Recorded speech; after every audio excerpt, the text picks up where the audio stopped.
La ultraderecha ha decidido que fomentar el odio al inmigrante sale más rentable que gobernar. El PP ha encontrado su oportunidad para vestir de solidaridad lo que es una farsa. Y en el fuego cruzado, 347 adolescentes sin familia. Soy Juan Luis Sánchez. Hoy en Un Tema al Día, Cisma, PP, Vox. El pretexto, las claves y las víctimas.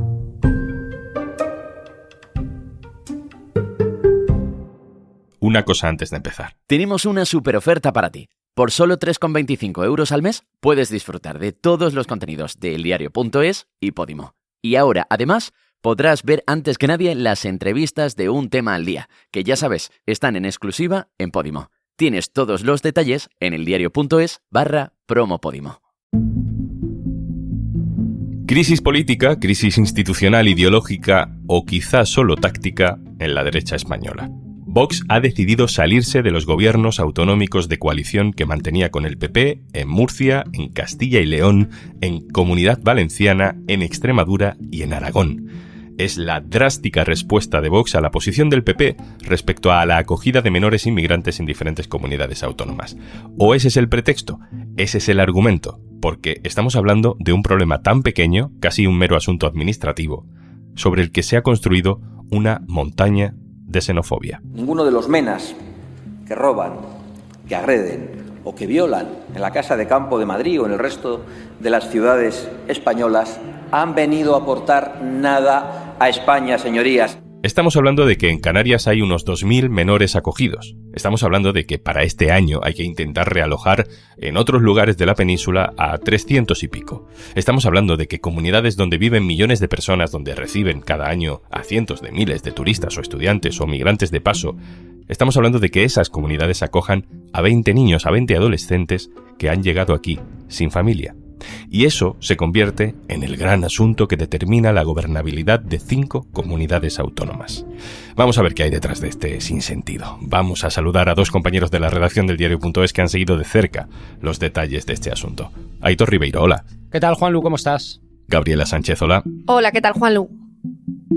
Aitor, la gente que nos está escuchando a lo mejor lo primero que ha pensado es, oye, pues, si se sale la ultraderecha de los gobiernos, ni tan mal, ¿no? ¿Qué consecuencias prácticas tiene esto? El PP no va a perder esos gobiernos.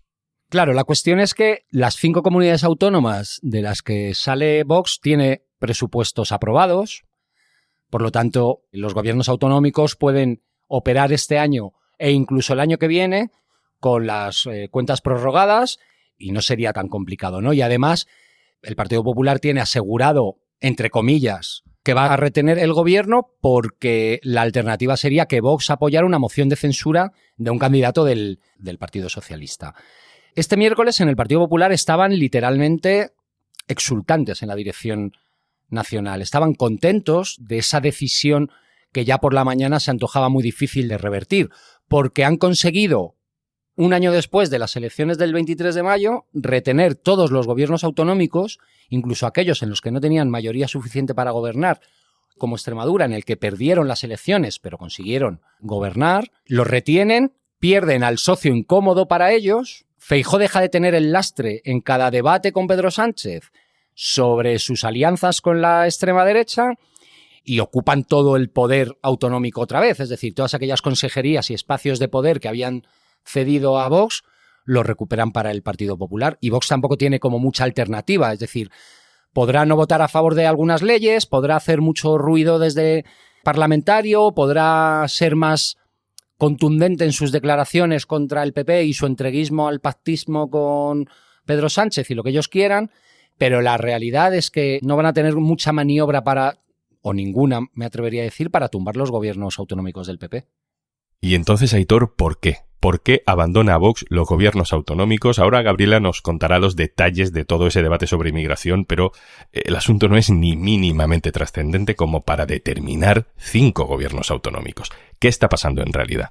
Fíjate que yo creo que tanto el PP como Vox han utilizado a estos 347 chavales como una excusa común para forzar una ruptura que a lo mejor ninguno de los dos quería o sabía al 100% que la quería, pero en la que los dos parecen estar cómodos. Y la excusa es esta, que le viene también muy bien al Partido Popular, porque ha logrado mostrar una cara de solidaridad cuando solo se limitan a coger a 347 chavales que además ya estaban comprometidos previamente, y Vox pone una línea roja en uno de los temas fundamentales para Vox.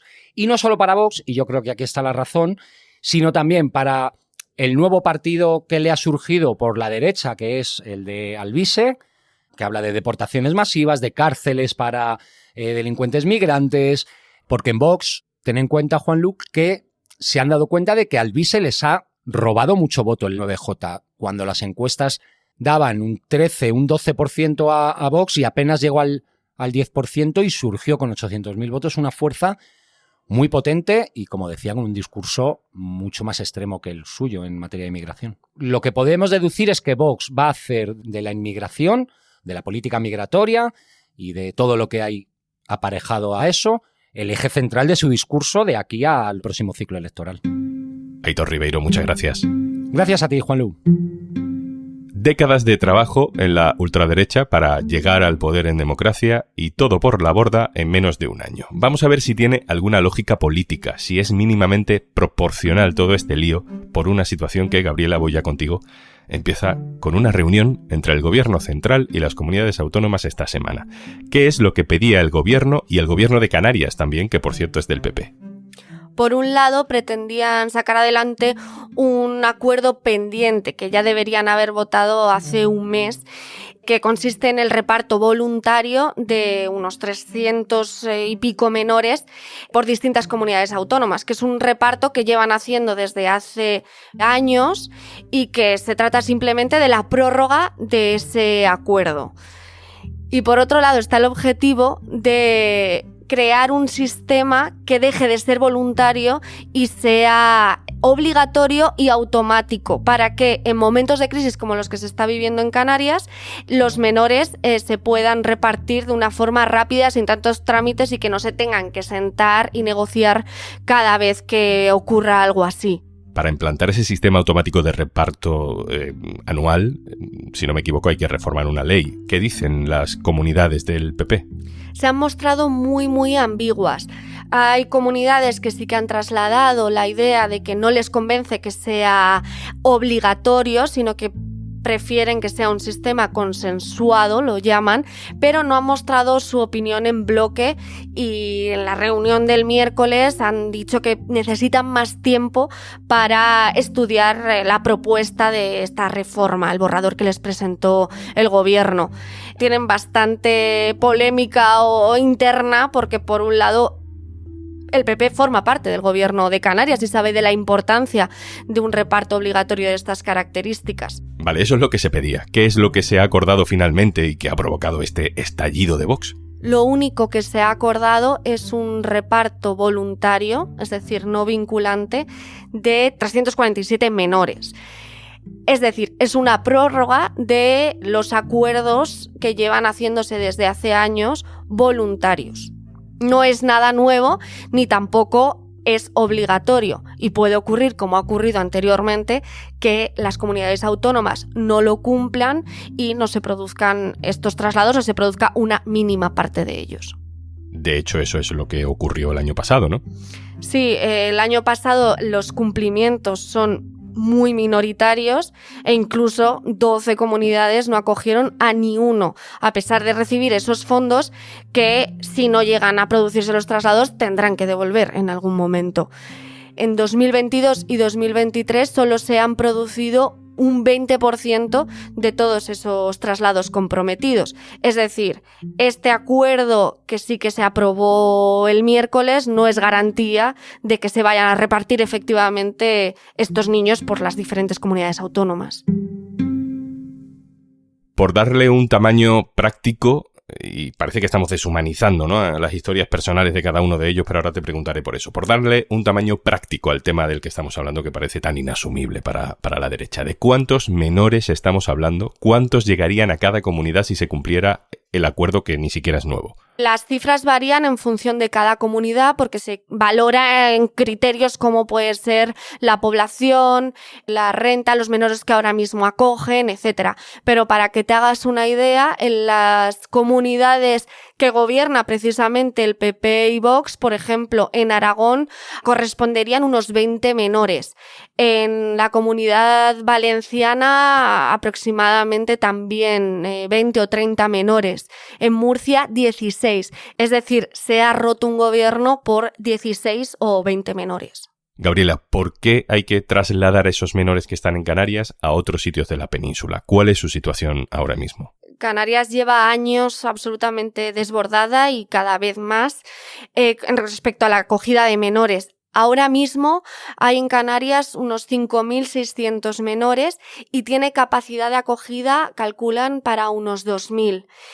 ¿Qué pasa? Que en este tiempo han acabado abriendo centros de emergencia de acogida de menores en lugares que no deberían estar unos menores. Y eso también supone contratar a personal sin formación y que se acaben dando unas circunstancias de acogida que no son las adecuadas. Por ejemplo, se ha dado un caso en Lanzarote que hemos podido saber que los menores han denunciado agresiones y que dicen que los trabajadores al final hacen más una función de portero de discoteca que de verdad educadores. Se han denunciado casos de condiciones de insalubridad, que hay cucarachas, que hay instalaciones totalmente rotas, lugares hacinados. También los propios trabajadores, muchos nos cuentan que se han ido porque ven un trato a los menores debido a la falta de recursos que no es el adecuado. Los niños cuentan que están, muchos de ellos, mano sobre mano durante meses sin hacer nada, sin estudiar español y se encuentran bloqueados. Has estado, ¿no?, en algunos de esos centros que hay en Canarias, tanto en los que son de toda la vida como en los que han surgido más o menos improvisados. Cuéntanos, ¿qué has visto? Sí, se nota mucho la diferencia entre un proyecto que lleva ya años y que forma parte de la acogida habitual de las islas. Estuvimos en uno en Tenerife que acogía a pocos niños y que la saturación se veía quizá en que nos contaban los trabajadores que había mezcla de menores ya adolescentes y algunos muy pequeños, que no era lo habitual, pero bueno, era un proyecto que al final estaban pendientes de ellos, les trataban como menores efectivamente, y los niños nos contaban que se querían quedar en Tenerife, que estaban estudiando, que cada uno buscaba la formación que le venía bien y que querían quedarse también para trabajar y veían una salida a corto plazo, ¿no?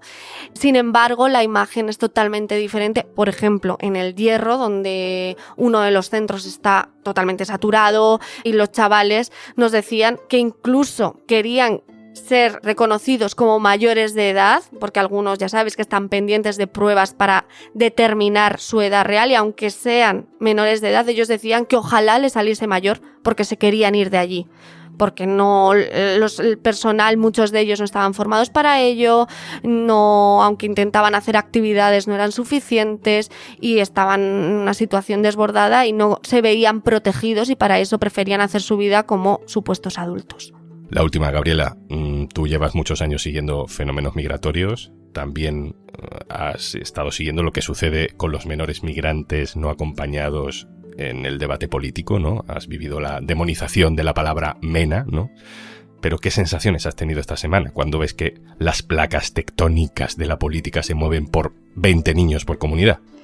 Es surrealista, no tiene ningún sentido, porque además acabamos perdiendo todos el foco con respecto a lo verdaderamente importante, que es que estamos hablando de niños, adolescentes que están desde hace meses, algunos de ellos en condiciones de hacinamiento, incluso están denunciando agresiones.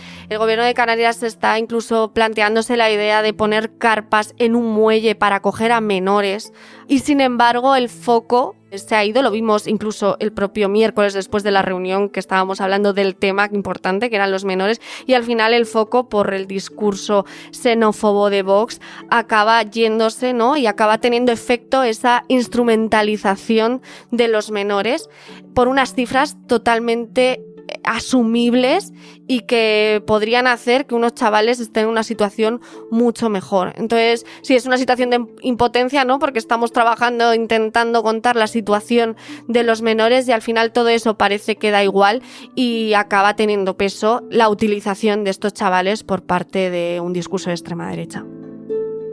Gabriela Sánchez, jefa de Desalambre, la sección de Derechos Humanos en eldiario.es. Muchas gracias. Gracias a ti.